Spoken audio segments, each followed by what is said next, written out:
A very beautiful morning out there as you join us on our newspaper review on Citizen 93.7 FM, Abuja. My name is Lawrence Umoiti. Welcome to the show. And well, as usual, we will be taking a trip around the pages of the papers across the country today. And thereafter, we will come back in the second half of the show to look at some of the stories in details. And we kick off straight off from the front page of The Guardian. And this story is virtually in all the other papers across the country today. Tinubu to focus on domestic issues.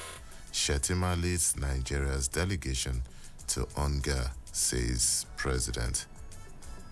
That's the United Nations General Assembly. And that's how the Guardian newspaper puts the story. Still on the front page of the Guardian newspaper, NAFDAC destroys 43 billion naira counterfeit drugs in Oyo State. And flooding, canoe peddlers make brisk business in Maiduguri. Over 60 youth groups disassociate themselves from proposed October 1 protest. And 60th birthday, Hamzat seeks prayer, patience for better Nigeria, Tinubu to succeed. And still staying with the Guardian newspaper, Nigeria building strong business and friendly economy. This is according to our dear President, President Bola Tinubu. And how politics others impede effective enforcement of law. Concerns as migration surges, traffic despite rising airfare. Still staying with the Guardian newspaper, Fubara's loyalist to contest council election under APP. Fubara is the governor of Rivers State. And minimum wage. Defaulting governors, employers must be sanctioned, NLC insists.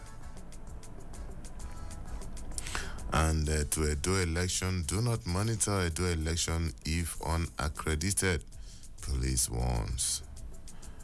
And Nigerian National Petroleum Company Limited, marketers return to PMS import over shortfall from Dangote refinery.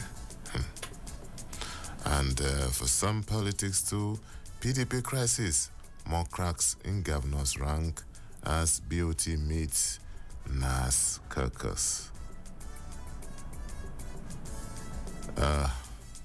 Those are some of the headlines that we've taken from the front page of the Guardian newspaper.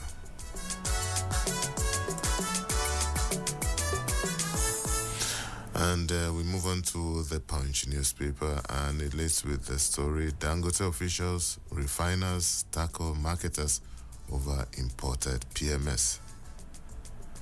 And still staying with the Punch, federal government on Noga to submit settlement terms November 19. Noga is the former Chief Justice of Nigeria. And Edo polls, military man state boundaries. EFCC goes after vote bias. And to the economy, Nigerian economy to hit $400 billion by 2026, Rewane. And rail transport generates 1.69 billion naira in second quarter.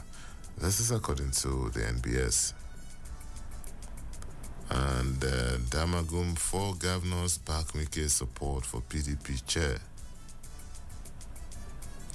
Forex crisis, PZ caution to sell Nigeria. Okay.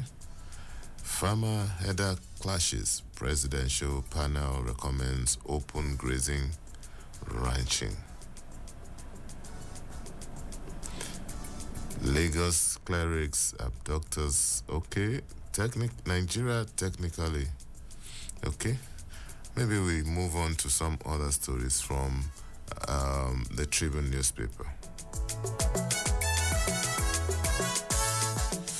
And the Tribune newspaper leads with the stories Shetima tasked regulatory agencies to eliminate overlaps. Local government autonomy, Senate will tinker with Constitution to enforce Supreme Court verdict, Akpabio vows.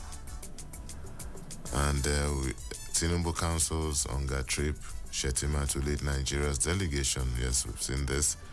And NECO releases 2024 SSCE results.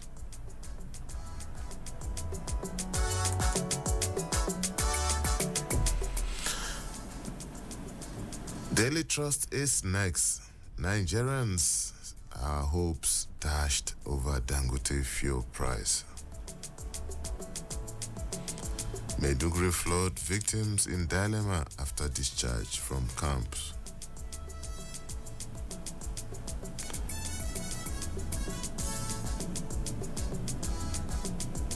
Edo 2024 voters not court should determine outcome.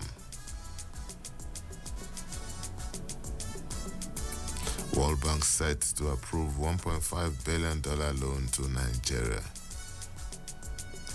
Young Africa lists 8 LGAs as violent hotspot. That's talking about the Edo election.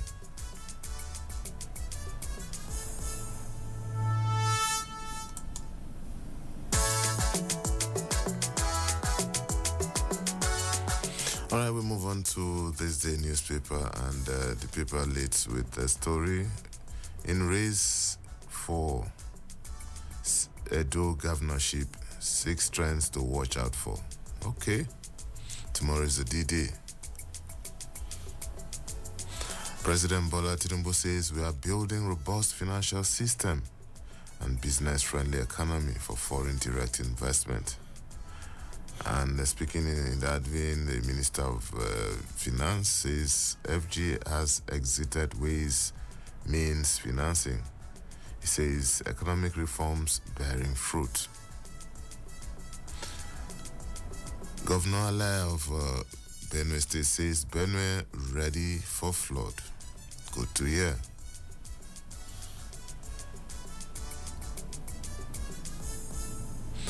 And Bagudu says with Tinubu's planned $1 trillion economy, Nigeria can end Japa syndrome. That's a very cheery news there. Minister harps on Nigeria's strategic position as Africa's aviation hub. NIS commended for reducing cost of visa on arrival. NIMASA Act, federal government urged to utilize maritime fund for shipping infrastructure development. And some stories concerning the flood, and NDDC builds 6 multi-purpose emergency shelter.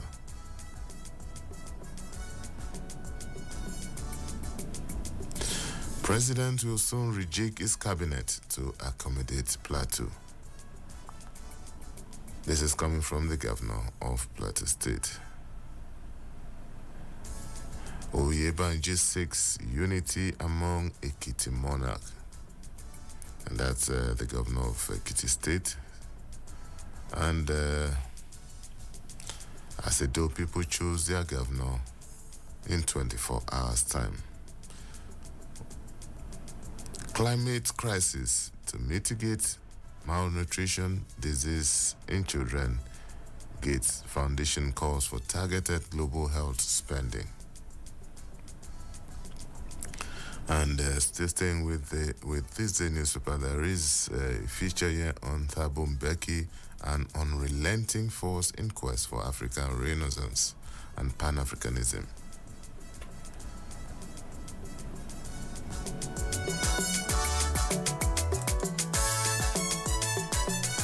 We move on to the Sun newspaper now, and let's with the story. Loggers seek better working environment, and federal government to construct buffer dams to tackle flooding following Lagos Dam warning. And staying with The Sun newspaper, minimum wage paying less than 70,000 naira is illegal. That's according to the NLC. Sanu Nasu threaten indefinite strike over outstanding salaries. And we also have confusion over ex-Governor Bello's visit to EFCC office.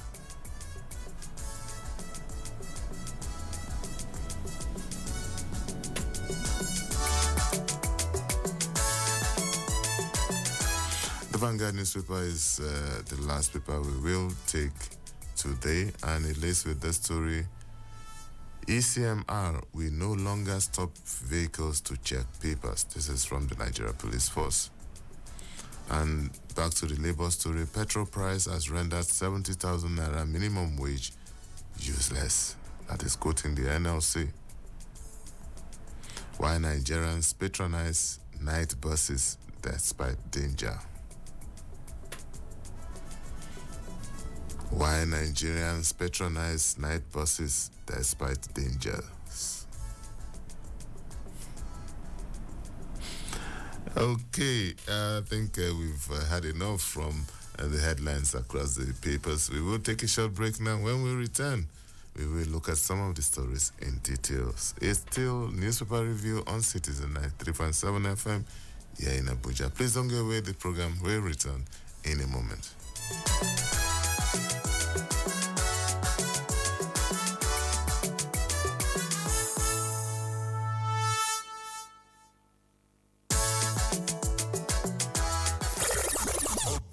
Wake up.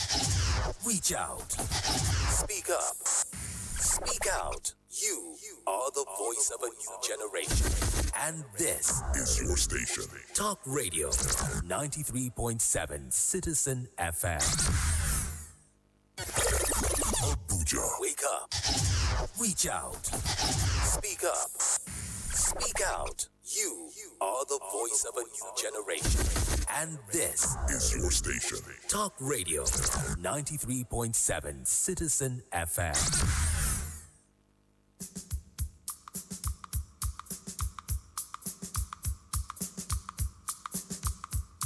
Oh yeah, oh my people, make una come gather here. Which kind tori una wan hear on top radio? Wetin dey catch fire on top social media?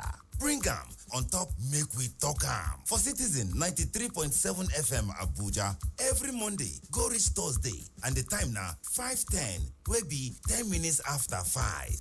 Make we talk am as e dey be.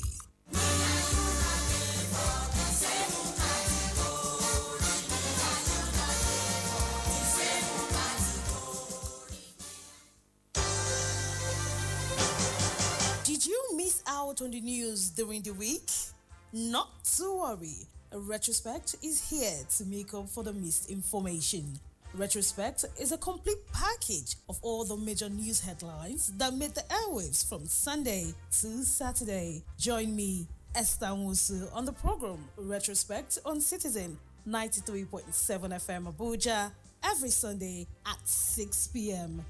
Retrospect. We keep you informed.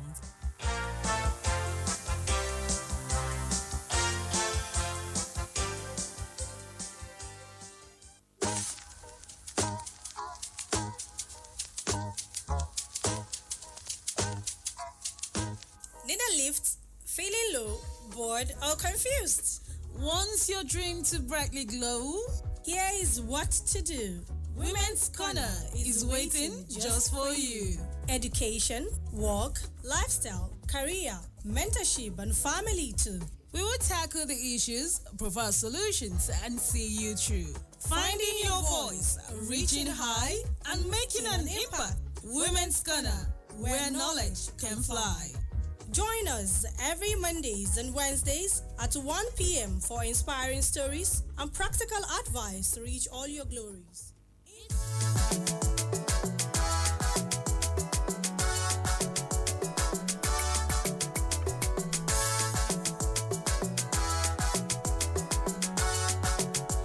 Thank you so much for staying tuned. It's still Newspaper Review on Citizen 93.7 FM. Welcome to the second part of the show. And this is where we look at some of the stories, the headlines in details. And you can be part of the conversation by calling us on 0903 2229797.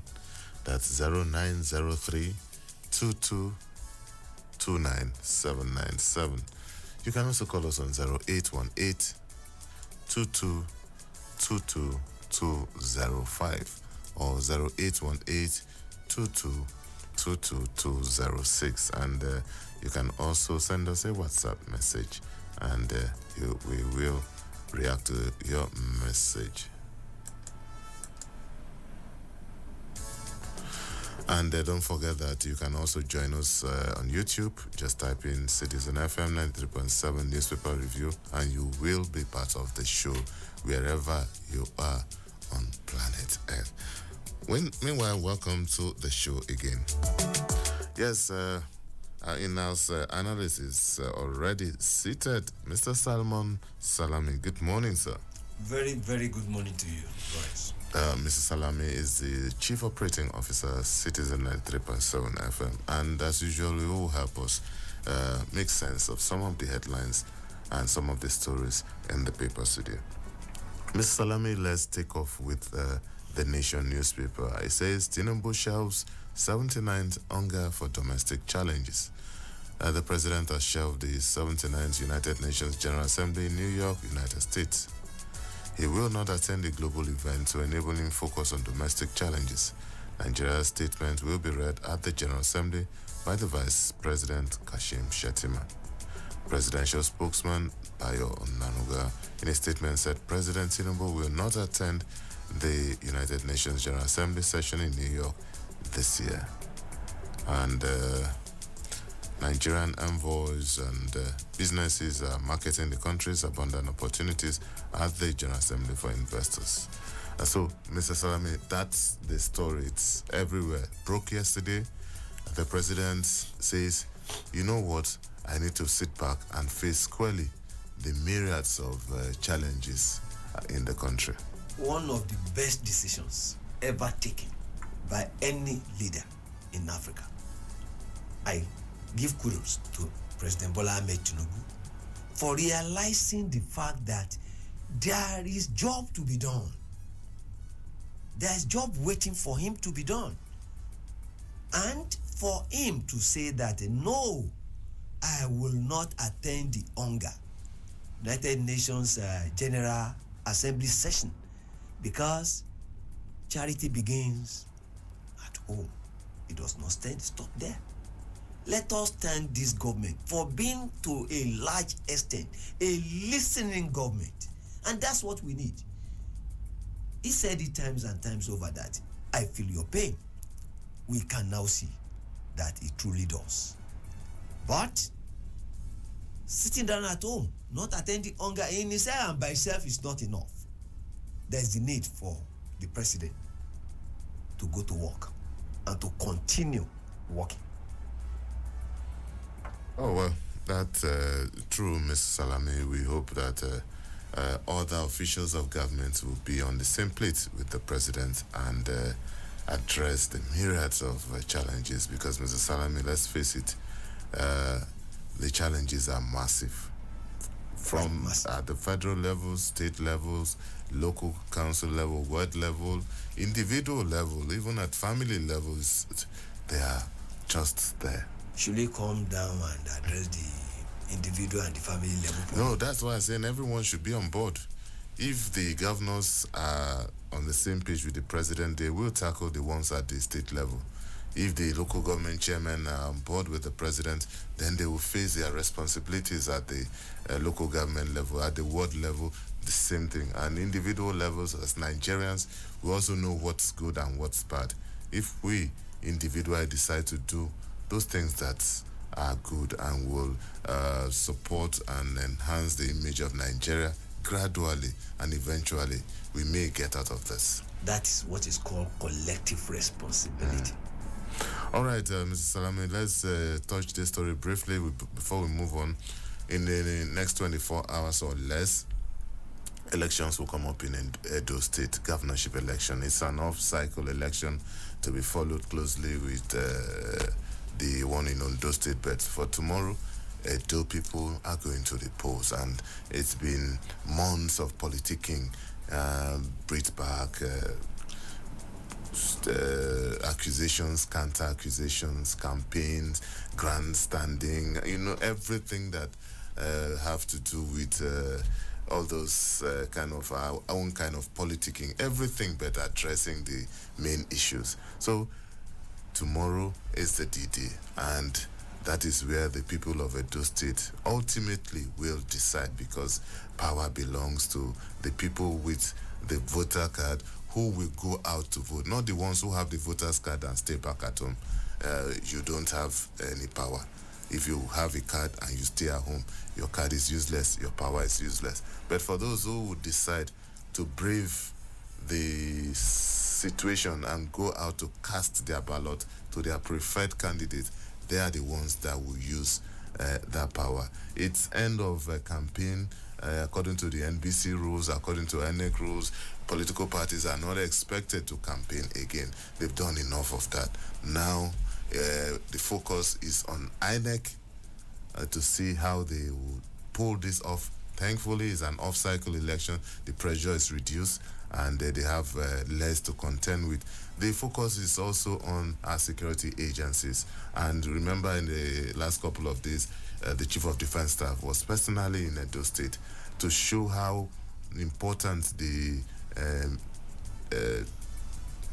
our military take this. And I particularly love one aspect of the CDS visit to the troops.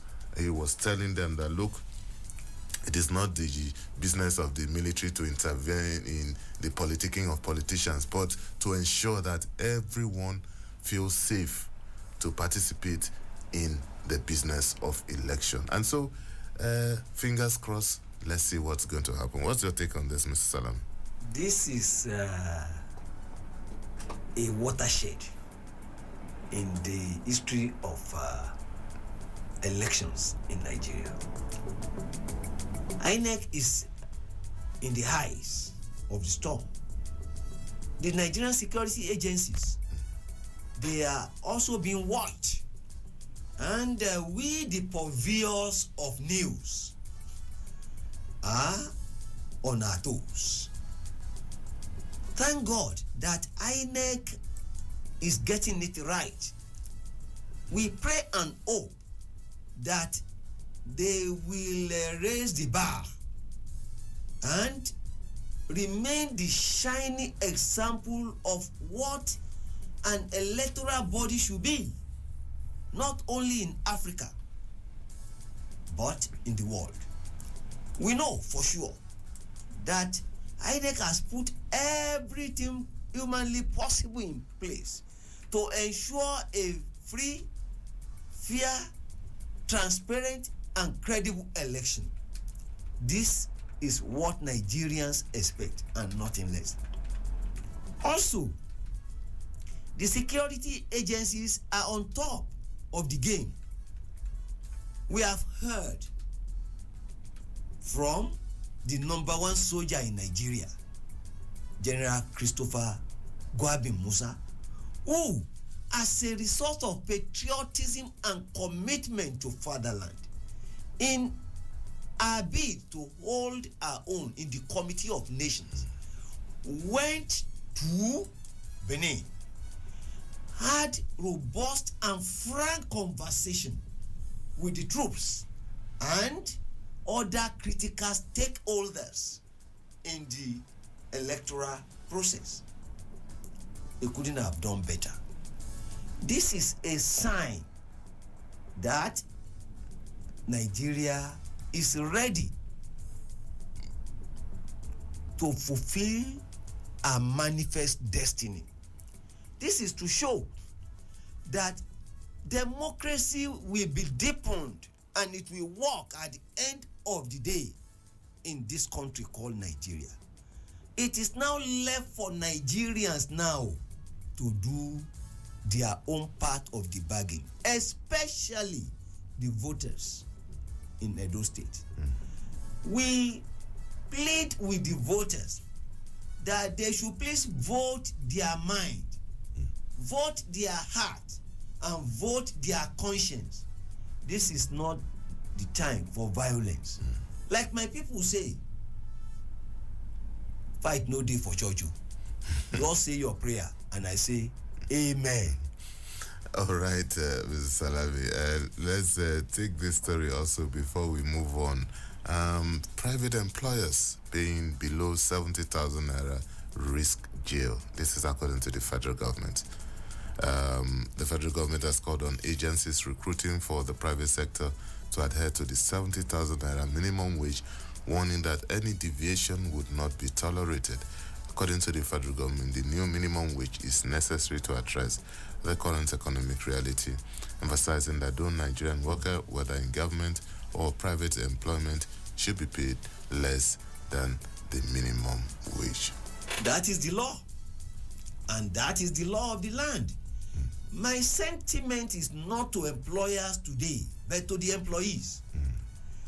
70,000 per month is not too much a salary for any worker in Nigeria, taking into consideration the prevailing situation in this country. I did the unthinkable yesterday. I went to an agency, one of the MDAs, and I took a drop. Lawrence. That's a cab. A cab. I took a cab. Lawrence. I pay close to 8,000 to go and come back. That was just a place. Assuming I have to go to 3 places. Over times 3. It may be more depending on the distance. It only shows that in a day I will have spent close to 30,000. And I have 30 days to go. And all I have in my pocket is 70,000. Not for transportation alone, mind you. I have my children to take care of. I have my family to take care of. I have bills to pay. And of course, you know how much inflation has done to our pocket in such a manner that it has nearly turned the naira into a worthless paper. 70,000 is not too much. But even at that, can we enforce that via legislation? This is another story. That's a law. For another day. It's a law. A law is a law. And for me, I think it's something to really be concerned about. Just like you spoke, Mr. Salami, you see in the mornings, you see a lot of workers trek. You see a lot of workers who wait daily at certain bus stops because they want to join these hillocks, open back hillocks, because the cost is cheaper, and at the risk of their lives. Women, children hanging dangerously simply because they want to move from point A to B. And you see, what even bothers me, some of these companies, private companies, big companies, we are not talking about small companies, and big companies still pay peanuts to workers, graduates. I know of a manufacturing company somewhere in town here. They make so much sales and they are paying graduates 50,000 naira, 55,000 naira. And they are making sales, their turnover is high. What would be the excuse? And so many other things. So, as you said, I hope that it is not just to say that the government will find a way to enforce this. All right, let's move on to another story in the Sun newspaper here too. Confusion over ex-governor Bello's visit to EFCC office. And the former governor of Kogi State, Yahaya Bello, and the Economic and Financial Crimes Commission yesterday traded words over the whereabouts of the former governor. According to his media office, Bello decided to honor the invitation of the anti-graft agency after consultations with his family, legal team, and political allies. But the EFCC denied claims that Bello was in its custody. In a statement, EFCC spokesman Dele Oyewale noted media reports today that the former governor of Kogi State is in the holding facility of the EFCC. He said this is incorrect. The commission wishes to state that Bello is not in its custody. And this is very controversial, and I'm trying to skip some of these things and go to the main story. So, Mr. Salami, that's the long and short of it. The EFCC, the Yaya Bello camp. In the last 48 hours, we've been inundated with this drama. Well, is it really a drama or a show of journalistic professionalism from the end of the Yaya Bello's media team, and the lack of it from, with all responsibility, the EFCC? Well, it went viral. We saw Yaya Bello. We saw Ododo, Governor Ododo, the present governor, and we saw some men behind them. I was reading the PR Nigeria Today that they are fact-checked what was going on, and that one of the men behind Yaya Bello was the chief of staff to the EFCC chairman. They called his name Mr. Michael Nzekwe. And that the other person too was a highly placed official of the EFCC. I'm just reporting. They even said that from their findings, Yaya Bello did visit EFCC.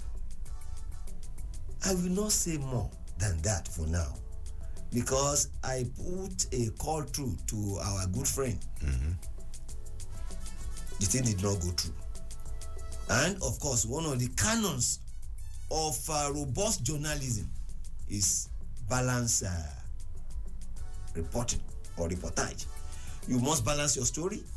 Let us hear again from their end. Then we will now just bring it to the attention of the public. Us is not to judge. Us is just to present the news as it is and leave the readers with their impression to come to a judgment. But while doing that, we must break it down in such a way that it will be easy or easier for them to take a position and make good use of the information. That is what robust journalism is all about, and what professionalism is all about. Do not take side and don't be judgmental. Fair and balanced reportage is the hallmark of robust journalism. All right. You can be part of this discussion. The phone lines are open: 0903 2229797. You can also call us on 0818 222205 or 0818 222206.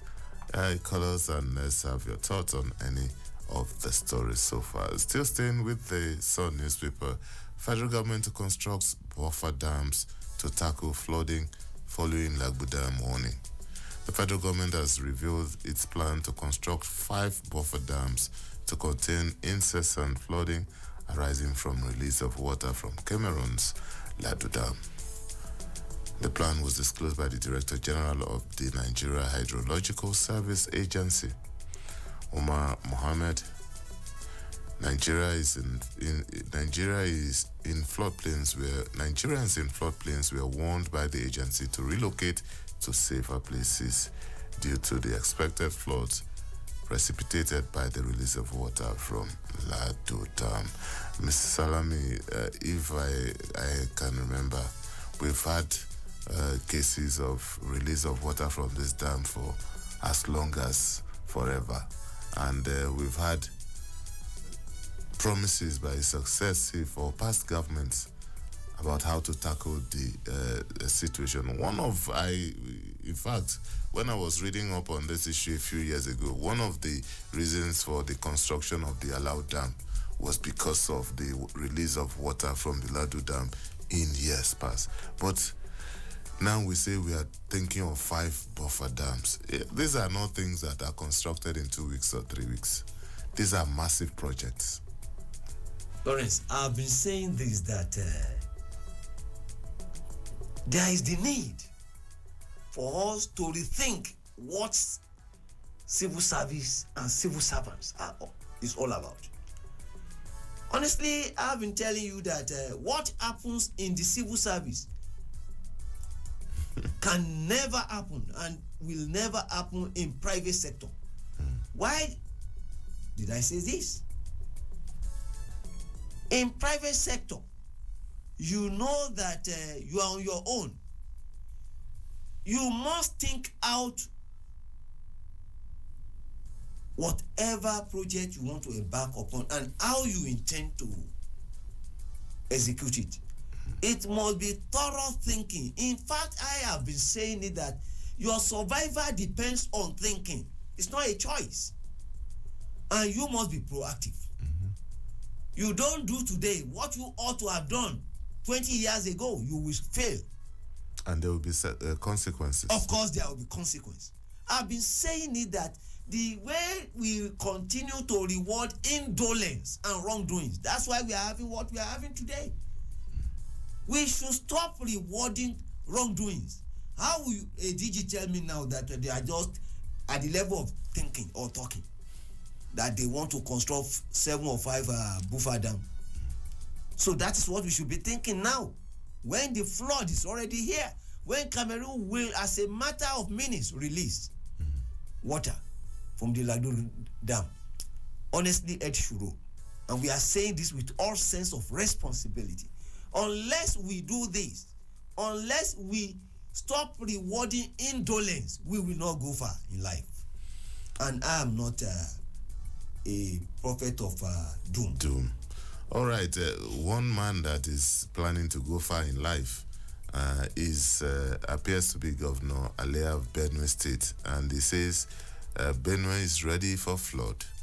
Governor Hycinth Alea of Benue State has declared the state's proactive stance on potential flooding, emphasizing that the state is well prepared to mitigate risk. He stated this while speaking to newsmen at the State House after meeting President Bola Tinubu. He also expressed the state's readiness for possible floods, a recurring issue in the region. The governor sought to dispel concerns about the state's readiness for possible flood by highlighting the administration's focus on preventive measures rather than reactive planning. Lawrence, I have learned over the years to express cautious optimism in whatever I do.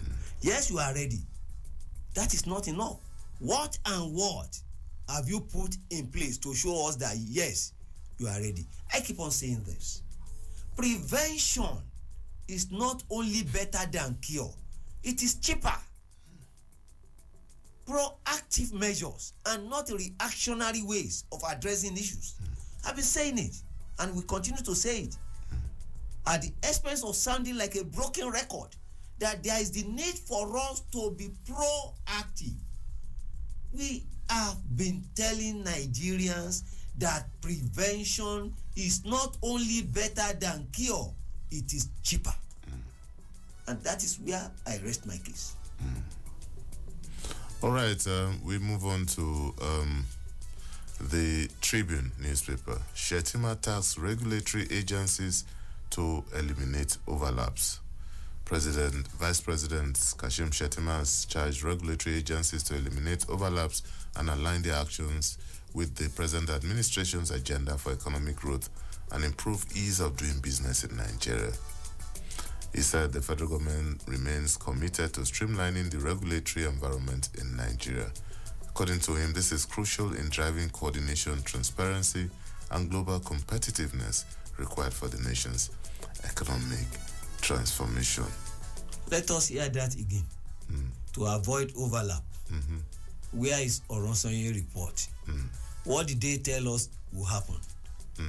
That alone has shown every discerning and any interested Nigerian that there is overlap already.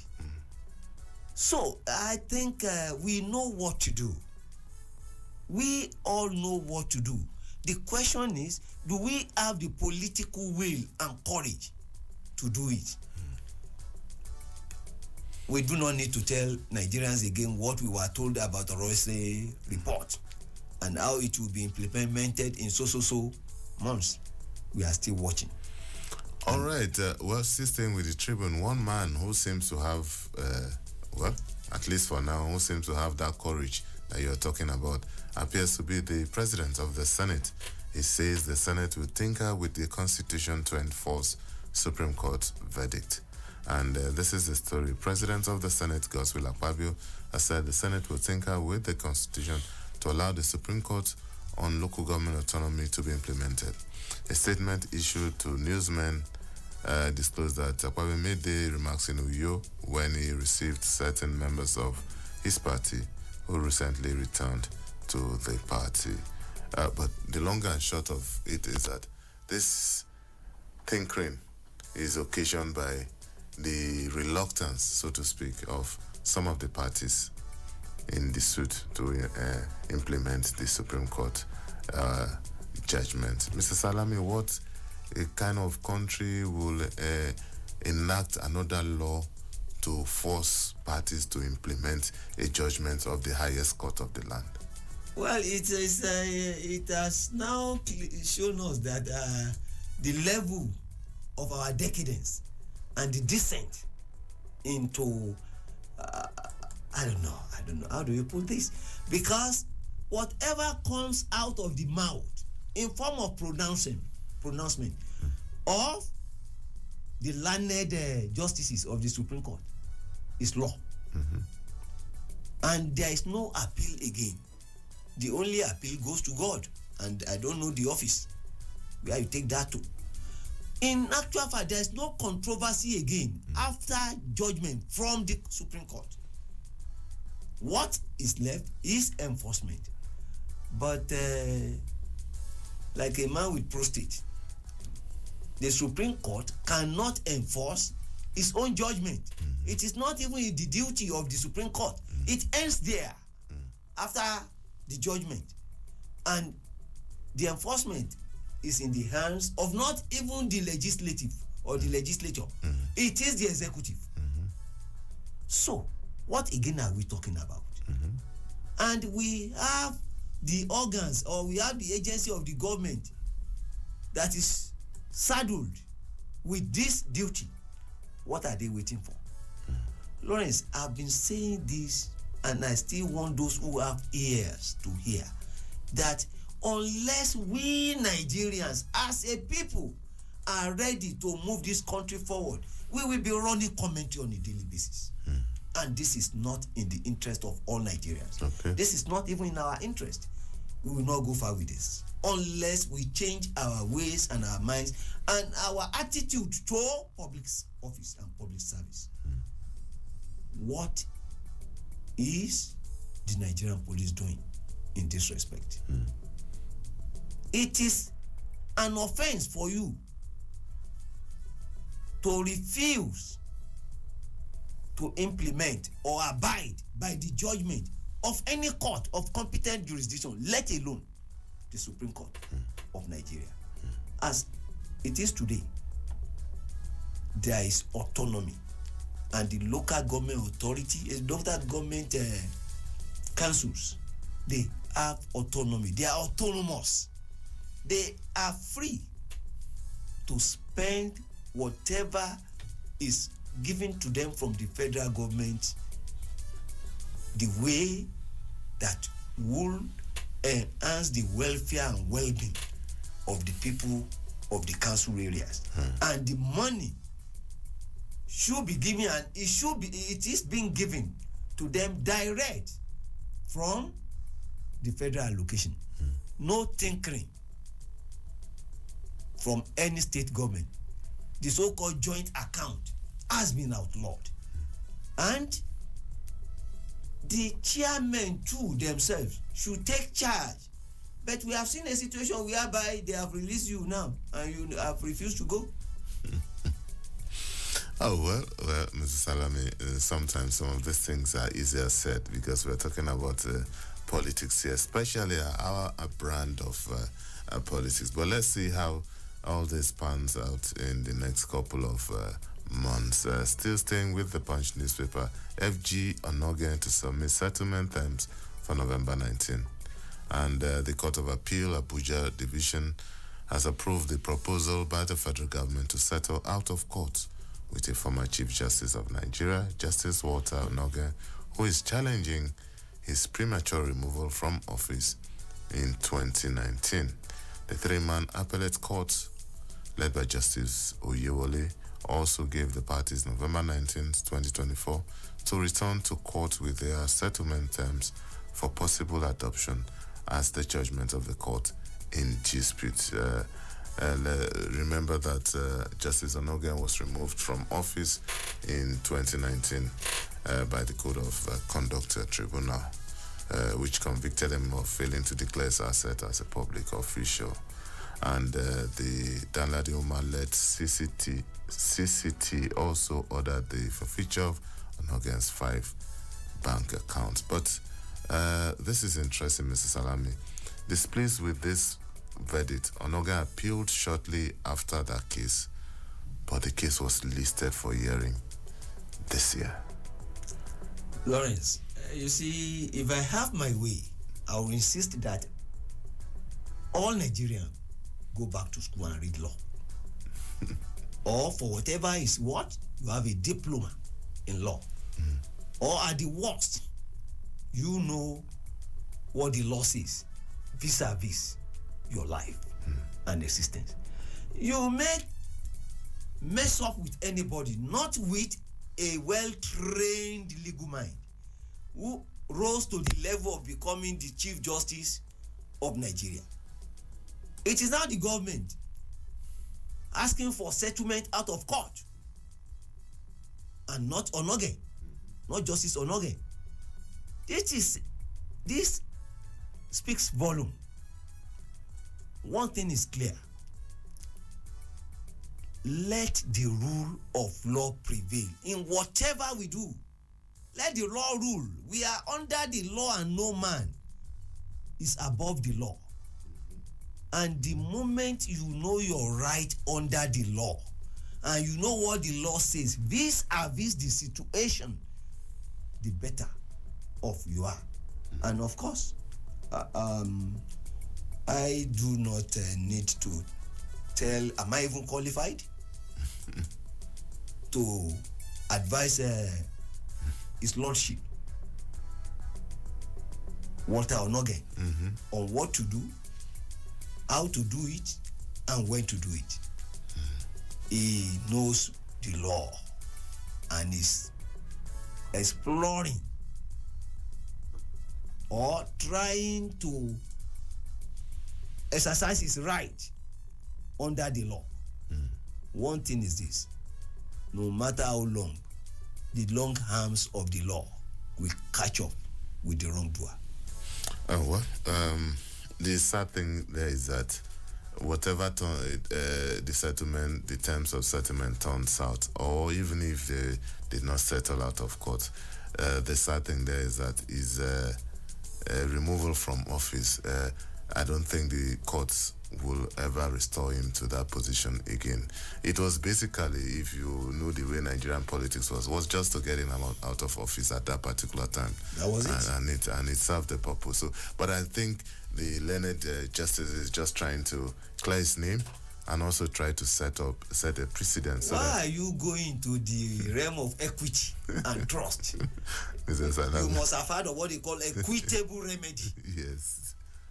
So let's see how it pans out at the end of the day. But before we go, Ms. Salami, let's look at the story briefly. We have like 2 minutes to go. 4,000 Nigerians rescued from illegal migration in 2024, says Refugee Commission.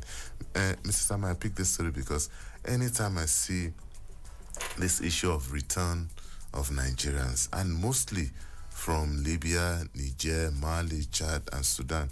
These are the lucky ones who are sent back. A lot have lost their lives in the process, despite all the publicity, all the advocacy, and so many things being done in Nigeria and outside, we still have tons of Nigerians who prefer to take that route. You see, the dog that will get lost will never hear the whistle of the hunter.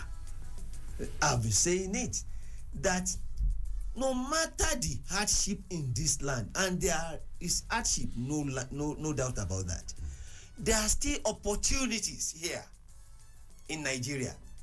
I am not saying you should not travel, but if you must, why are you traveling? You should know why you are traveling. You should know that you have what it takes to travel, and you are sure that where you are going to is far better, or you have prospects there. Not that you are taking a gamble. It is not greener anywhere. You do not have any certificate. You do not have any skill.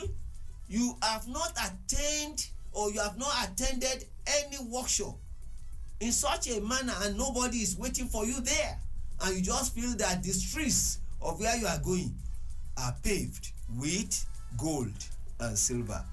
Continue dreaming.